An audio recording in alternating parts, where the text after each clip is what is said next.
ఏంటి లక్ష్మి నువ్వు చెప్పేది? అవునండి, వికాస్ అనుకుని మీరు పొడిచిన అబ్బాయికి స్పృహ వచ్చింది. తనలాగే ఉన్న వికాస్ ఆ అబ్బాయిని చంపి ఎక్కడో పడేస్తే ఆ అబ్బాయి బ్రతికాడంట.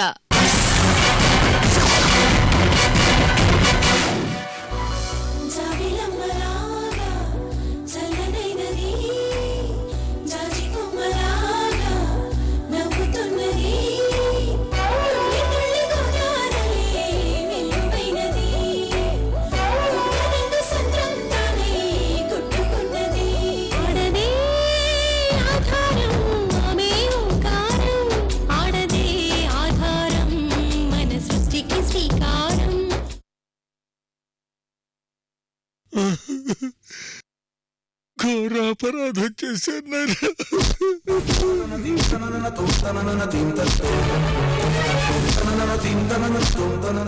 ఆగండి.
పాతికేళ్ల క్రితం చేసిన పాపానికి నువ్వు 25 కొడుకును తీసుకెళ్లావా స్వామి?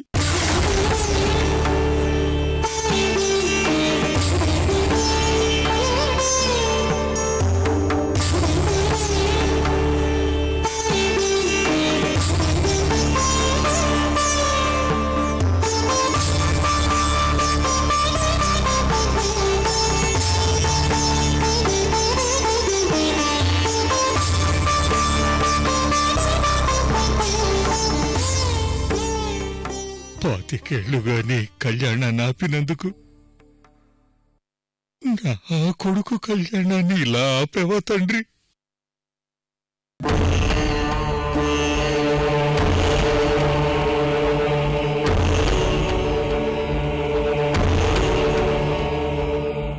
శ్రీరామచంద్ర,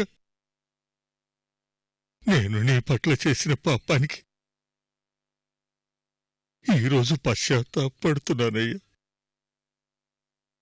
ఆ రోజు నేనెలా చేసి ఉండాల్సింది కాదు, చేసి ఉండాల్సింది కాదు. నన్ను క్షమించు తండ్రి, క్షమించు.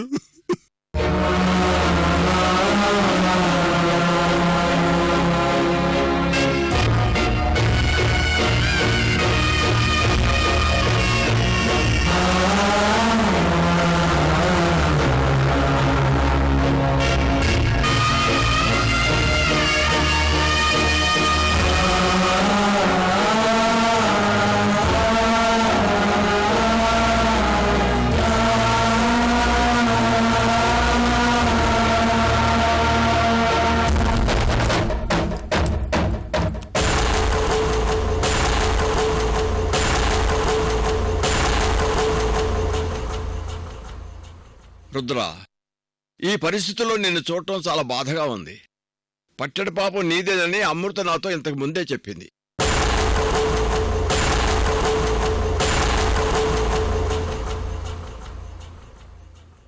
అవును అంకుల్, ఆ పట్టెడ మీ దగ్గరుందని కాశీమమ్మ ద్వారా నేను తెలుసుకున్నాను. మీ దగ్గరున్న పట్టెని ఎలాగైనా రాబట్టాలని మీ అబ్బాయి పెళ్లి ప్రపోజల్కి ఒప్పుకున్నాను. కాని అదంతా నాటకం.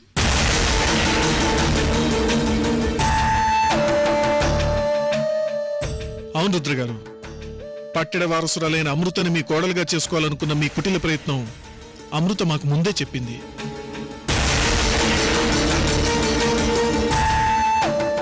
అందుకే మేమంతా నాటకం ఆడుతూ నిశ్చితార్థం వరకు వచ్చాం. అంతా కరెక్ట్గా జరుగుతున్న టైంకి వికాస్ అనుకుని కృష్ణమూర్తి హత్యా ప్రయత్నం చేయడం, అతను వికాస్ కాదు నీ కొడుకని తెలియడం అంతా నాటకీయంగా జరిగిపోయాయి.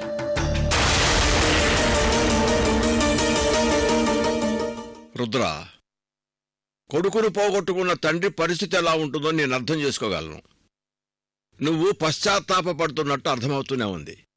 ఇది సరైన సమయమో కాదో తెలియదు గాని ఇప్పుడు ఊళ్ళో వాళ్ళందరి ముందు నువ్వు చేసిన పాపప్పని ఒప్పుకొని క్షమాపణ అడిగితే బాగుంటుందని నా ఉద్దేశం. మీరు చెప్పిందే కరెక్ట్ బాబాయ్. ఇదే సరైన సమయం. అమ్మా, అయ్యా, 25 ఏళ్ల క్రితం మీ ఊరి సీతారాముల గుడికి సంబంధించిన పట్టెడని జానకమ్మ దగ్గర నుంచి మోసం చేసి తీసుకెళ్లిన ద్రోహిని నేనేనమ్మా, నేనే.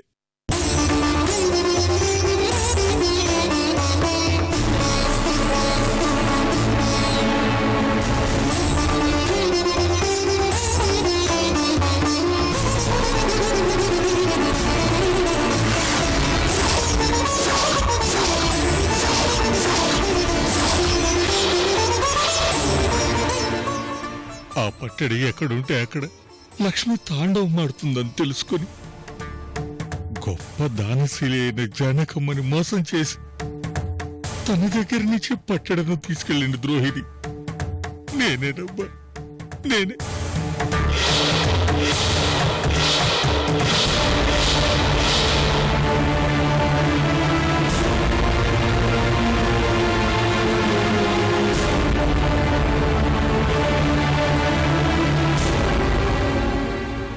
అప్పుల్లో ఉన్నానని ఏడుస్తూ జానకమ్మ కాళ్ల మీద పడ్డాను. నా భార్య బిడ్డలు ఆత్మహత్య చేసుకుంటారని ముసలి కన్నీరు కారిస్తే ఆ జానకమ్మ కరుణించింది. కష్టం తీర్చుకొని 1 వారం రోజుల్లో పట్టెడ తిరిగి ఇస్తానని తీసుకొని 25 ఏళ్లుగా నా దగ్గరే పెట్టుకొని కోటీశ్వరుడైన కసాయివాణ్ణి నేనేనమ్మా, నేనే.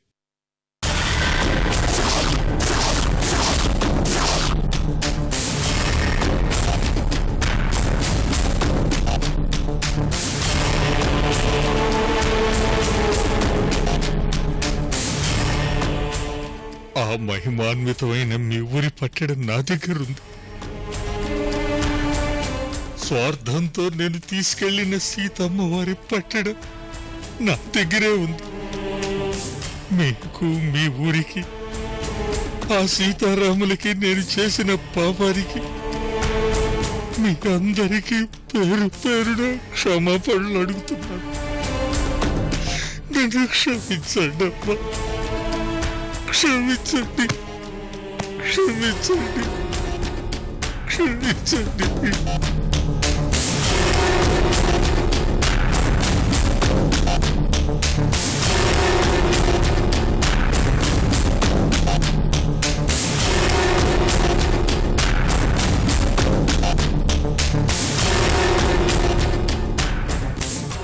అయ్యి బాబోయ్, ఆ పట్టడి ఇన్నేళ్లుగా నీ దగ్గర దాచుకున్నావా?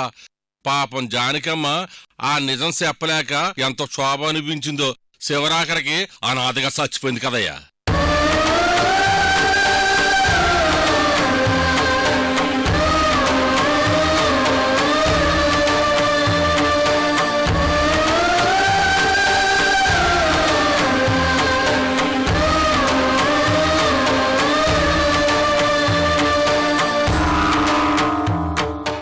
నీ కుటుంబం బాగుపడుతుందని జానకమ్మ దయదల్చిస్తే చివరికి జానకమ్మ కుటుంబాన్నే దిక్కు ముక్కు లేకుండా చేసావు కదయ్యా.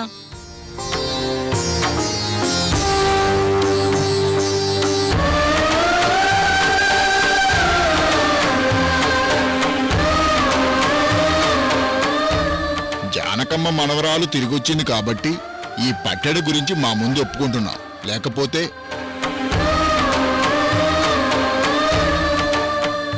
నీ కొడుకు పోయాడని బాధపడుతూ పశ్చాత్తాపంతో నిజం ఒప్పుకుంటున్నావు గాని మా ఊళ్ళో బాధలన్నీ పక్కన పెట్టు. కళ్యాణం జరగలేదు, అది ఆ దేవుడు చూసుకుంటాడు. నీ వల్ల ఆ జానకమ్మ కుటుంబం ఊరొదిలి ఎన్ని కష్టాలు పడిందో, ఎన్ని బాధలు పడిందో ఆ దేవుడికే తెలియాలి. నువ్వు క్షమించమని అడగాల్సింది మమ్మల్ని కాదు, ఆ జానకమ్మ మనవరాలు అమృతమ్మని.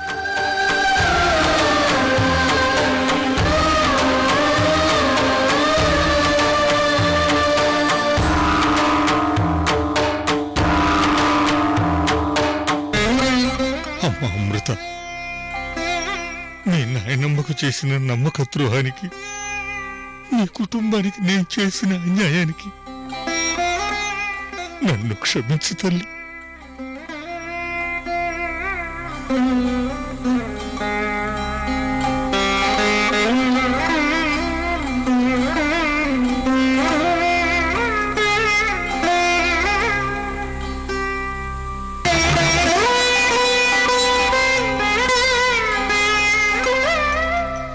ఆ పట్టెడను తిరిగి తీసుకొచ్చే బాధ్యతను తీసుకున్న నిన్ను కూడా కోడల్ని చేసుకొని చంపాలనుకున్న పాపిష్టివాడి ఈ దుర్మార్గుణ్ణి క్షమించు తల్లి.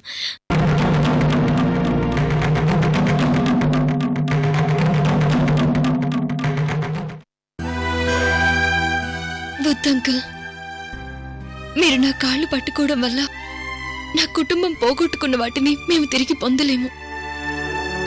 మీరు చేసిన పాపానికి ఆ భగవంతుడు మిమ్మల్ని శిక్షించేశాడు.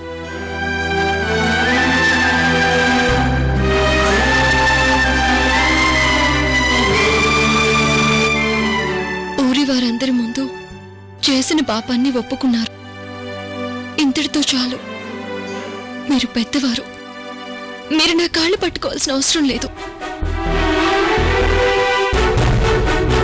ఇదిగో రుద్రయ్య, నువ్వు చేసిన పాపానికి నీ కొడుకుని ఆ దేవుడే శిక్షించాడని నువ్వే అంటున్నావు కాబట్టి నిన్ను మేమంతా వదిలేస్తున్నాం. లేకపోతే పరిస్థితి ఇంకో రకంగా ఉండేది. చూడు రుద్రా,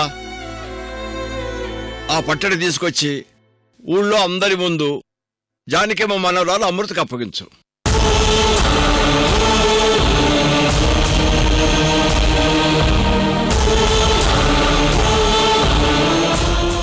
అలాగే బాబాయ్, అలాగే.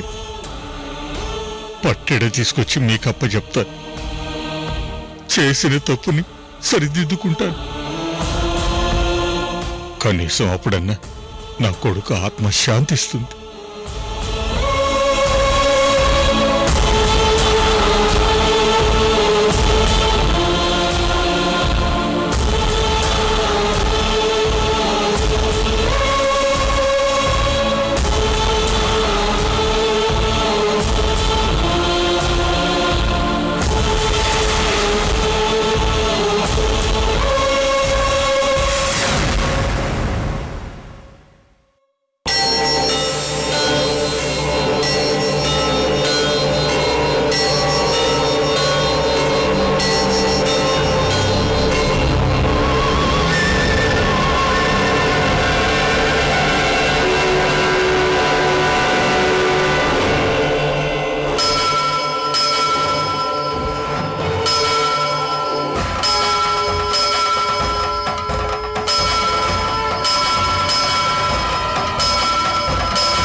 రమణ సల్వ గారు, ఈరోజు పేషెంట్ కండిషన్ కొంచెం బెటర్గా ఉంది.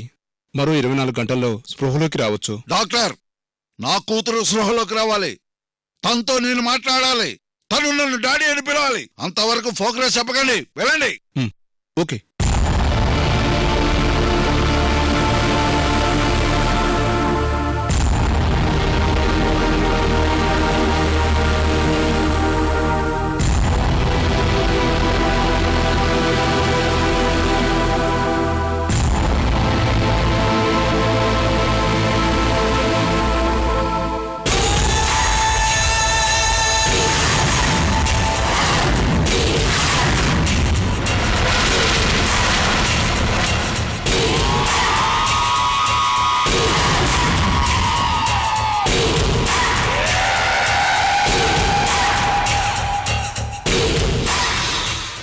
అంకుల్, ఏంటి వికాస్? వికాస్, ఈ బ్యాగ్ ఏంటి? ఎక్కడికి వెళ్తున్నావు? నేను ఎక్కడికి వెళ్ళడం లేదు అంకుల్. మీకు వండర్ చూపిద్దామని. ఏంటి వండరా? మీరే చూడండి.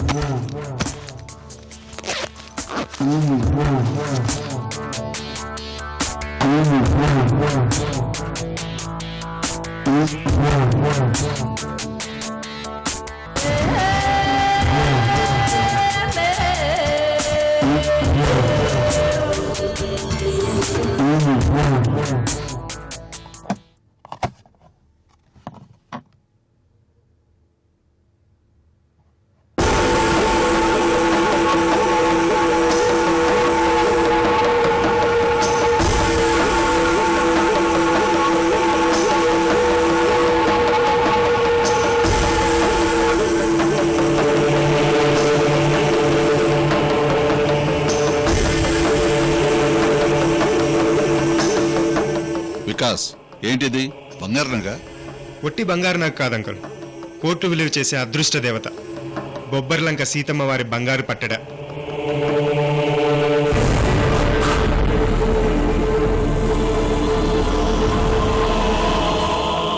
ఈ పట్టెడ అద్భుత మహిమ కలహారం. మార్కెట్లో ఎన్ని కోట్లు విలువ చేస్తుందో నాకే తెలియదు. ఇది అమృత వాళ్ళ కుటుంబానికి సంబంధించింది. అమృత వారసత్వ ఆస్తి. బొబ్బర్లంకలో ప్రతి సంవత్సరం జరిగే శ్రీరామనవమి రోజు సీతారాముల కళ్యాణం వైభవంగా జరుగుతుంది. ఆ రోజు సీతమ్మ వారి మెళ్ళలో అమృత ఫ్యామిలీ దీన్ని అలంకరిస్తుంది. అయితే ఈ పట్టెడకు పెద్ద హిస్టరీ ఉందే. 25 ఏళ్ల క్రితం అమృత ఫ్యామిలీ మెంబర్స్ దగ్గర నుంచి ఈ పట్టెడ్ను మా నాన్న, అదే రుద్రవర్మ కాజేశాడు. ఈ పట్టెడ అతని దగ్గర 25 ఏళ్లుగా ఉంది. దీని మహిమ వల్ల అనామకుడిగా ఉన్న రుద్రవర్మ సౌత్ ఇండియాలోనే one of the big shot అయ్యాడు. ఓ, దీనికంత మహత్యం ఉందా? ఇదెక్కడుంటే అక్కడ లక్ష్మీదేవి కొలువు ఉంటుంది. పోయిన ఈ పట్టణను తిరిగి రాబట్టడం కోసమే అమృత రుద్రవరంతో యుద్ధం చేసింది. ఆ యుద్ధంలో అనుకోకుండా నేను వెళ్ళాను. ఆ తర్వాత కథంతా మీకు తెలుసు. మరి నువ్వు పారిపోయి రాగానే రుద్రవర్మకు అమృత జరిగిన కథ మొత్తం చెప్పే ఉంటది వికాస్. తన కొడుకులాగే ఉన్న వికాస్ అనే క్రిమినల్ ఇన్ని రోజులు మీ కొడుకుగా మీ దగ్గర ఉన్నాడని అమృత శర్వాణిలు రుద్రవర్మకు చెప్పే ఉంటారు. పాపం మా డూప్లికేట్ డాడీకి మైండ్ బ్లాంక్ అయిపోయి ఉంటుంది. అప్పుడు నువ్వు విజయవర్మని చంపిన విషయం కూడా తెలిసే ఉంటుంది కదా. విజయవర్మ బతికే ఉన్నాడేమోనని నాకు అనుమానంగా ఉంది అంకుల్. వాట్? గొంతు కోసి అడవిలో ఎక్కడో పడేశానన్నావు. తిరిగి ఎలా బతుకుతాడు? వాడు బ్రతికున్నాడో లేదో తెలియాలంటే బొబ్బర్లంక నుంచి మన శోభరాజ్ రావాలి. అవును, రవళి టెన్షన్లో పడి ఫోన్ చేయలేదు. బొబ్బర్లంకలో ఎవరు మర్డర్ అయ్యారో కనుక్కోమని చెప్తే ఏ సంగతో వాడు తెలుసుకుని నాకు ఫోన్ చేయాలి కదా.